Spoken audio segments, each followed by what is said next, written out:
Salve, salve galera, olha só, eu vou gravar um vídeo agora, eu vou trazer para vocês aqui uma informação bem interessante. Você deve ter visto o título desse vídeo e pensado assim, porra, eu vou assistir aquilo que esse louco tem para falar.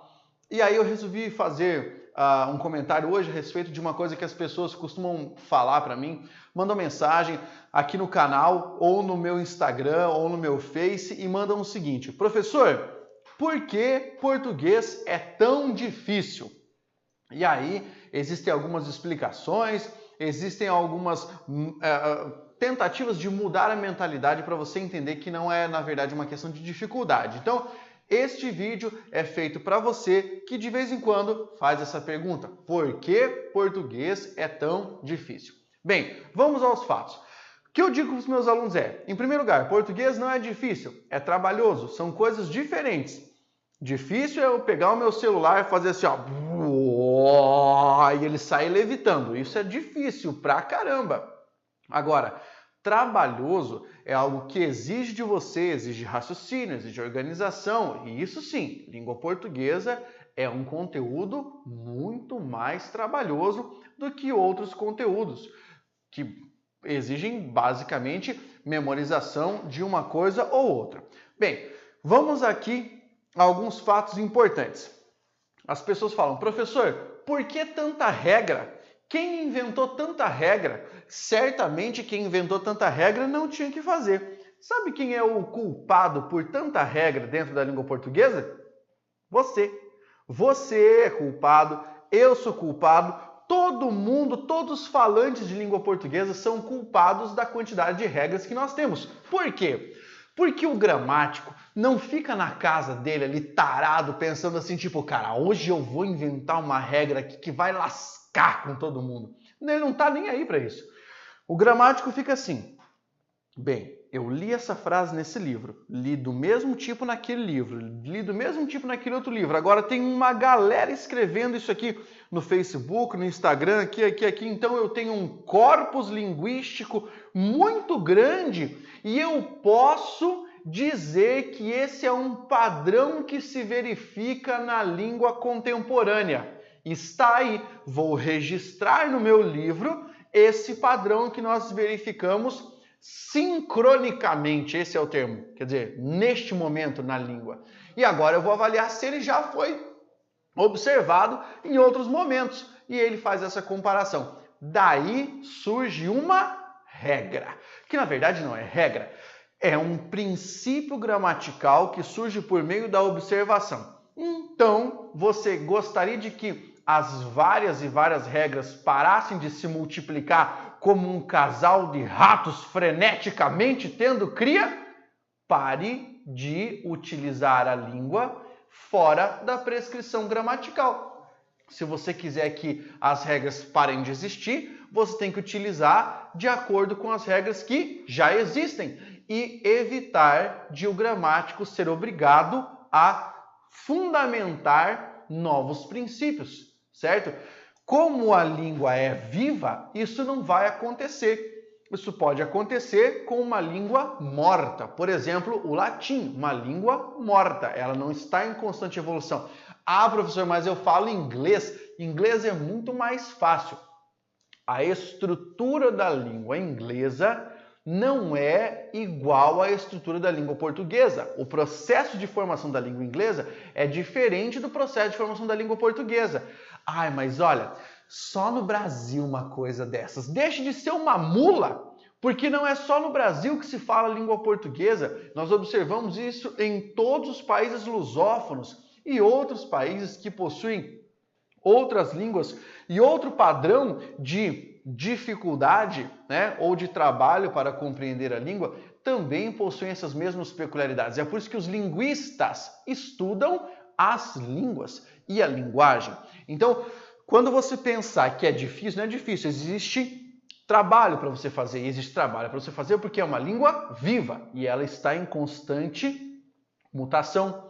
Pablo, por que não tem tanta dificuldade com o inglês? Porque algumas estruturas da língua inglesa, e é a língua inglesa que você utiliza para conversação simples, algumas estruturas são mais simples do que a da língua portuguesa. E aí está o segredo, nessa comparação. Agora vamos pensar, Pablo, eu tenho inúmeras regras e muito mais exceções. Errado. Isso é outra falácia gigantesca.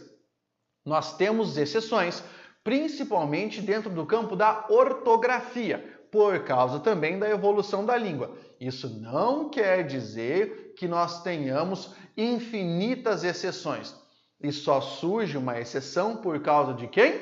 Do falante, beleza? Por causa do falante. Existe um outro problema, e aí que eu identifico nesse momento. Quando nós pensamos a respeito do estudo de língua, existe o estudo da língua apenas para saber regra, e existe o estudo da língua para conhecer a língua. Para conhecer a língua, você estuda, compreende a regra, compreende o funcionamento, aplica e se transforma em um usuário bastante hábil da língua. Sabe ler, interpretar, entender as regras, a fundamentação e quais inferências determinados segmentos podem disparar. Agora, existe um movimento que é de condenação da gramática, né? De que a gramática deve ser deixada em segundo plano, terceiro, ou que nem deveria ser ensinada. Isso é um erro, isso é um equívoco tremendo. Para que você possa fazer análise crítica a respeito da língua e para que você possa ter juízo a respeito da língua, você jamais pode deixar a gramática de lado. A gramática é uma espécie de visão a respeito da língua ideal para ser escrita. Qualquer linguista que se preze, qualquer pessoa que tenha um mínimo de juízo sabe diferenciar língua escrita de língua falada, certo? A língua escrita possui modelos pré-determinados no espelho de língua ideal, a que chamamos de gramática. E língua falada é aquela que serve a um propósito simples, a comunicação. Quando você consegue entender isso, está ótimo. E aí você para pensar, quando avaliam a sua capacidade, estão avaliando a sua capacidade de escrita e de interpretação. Por isso, conhecer os mecanismos linguísticos é algo fundamental. Na escola, nós passamos 11 anos estudando língua portuguesa e ainda saímos com muita dificuldade, sem saber o que é um dígrafo, sem saber o que é um dífono, o que é um hiato, sem saber colocar uma vírgula numa frase. Uma das razões.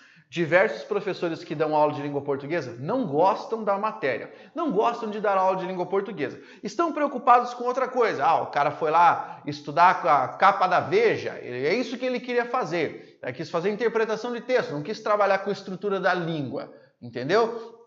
Outra pessoa está dando aula de língua portuguesa porque não teve o que fazer com a própria formação e acaba ali tentando renomear coisas que já possuem nome e só confundem a cabeça dos alunos, essas pessoas.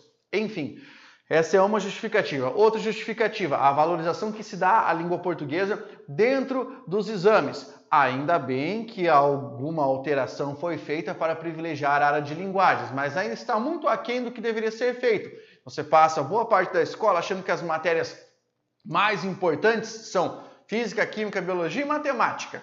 E que língua portuguesa é uma qualquer ali que você usa de vez em quando e que vem geralmente uma tia velha explicar algumas coisas para você. Esse é outro problema. Você fica com essa mentalidade e aí cresce achando que língua portuguesa é difícil e que ela não pode ser intuitiva. E a terceira razão porque você acha que o português é difícil é porque você descola o português da sua vida. Na sua opinião, língua portuguesa só está na sala de aula ou só está na prova. Você não fala isso, você não escreve isso, os textos que você manda, os e-mails que você manda, a forma como você comunica, nada disso envolve língua portuguesa. Só mesmo aquela questão de crase, só mesmo aquela questão de concordância. E aí isso é muito difícil porque estudar, geralmente, para o brasileiro é o quê? Um fardo.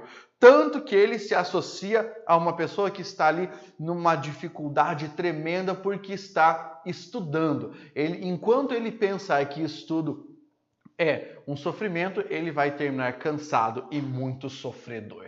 Beleza? Aqui você viu rapidamente qual é a essência de as pessoas acharem porque português é difícil, né? Por que português é tão difícil? Difícil não é, é trabalhoso. É trabalhoso, mas é só você colar com alguém que gosta de dar aula de língua portuguesa e com quem simplifica algumas estruturas do conteúdo para você que tudo fica mais fácil.